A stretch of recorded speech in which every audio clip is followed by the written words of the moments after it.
ഈ ലോകത്ത് ഏറ്റവും കൂടുതൽ കാലം ജീവിച്ച ആൾ ആരാന്ന് നോക്കാം. Let's go. ഇപ്പൊ നോർമലായിട്ട് ആൾക്കാർ 70, 80, 90, 100 വരെ പോകുന്നുണ്ടല്ലോ. എടാ 188. ഇത് ഇതെവിടെ പോകുന്നത്? നീണ്ടുന്നുണ്ട് പോകുന്നത്. 186 ഇന്ത്യനാണ്. എലിസബത്ത് 192.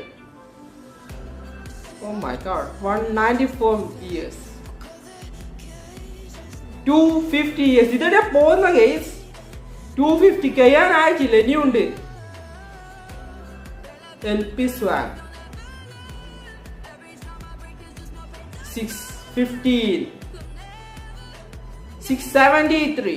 Oh my god, ഇതടി ആ ലിസ്റ്റ് പോകുന്നത് കേസ്. ഇവരെല്ലാം 6 സെഞ്ചുറി എല്ലാം ജീവിക്കാൻ പറഞ്ഞാൽ ഓരോ മക്കളെല്ലാം ഉണ്ടാവില്ല. നേരം സബ്സ്ക്രൈബ് ഇഫ് യു ലൈക്ക്.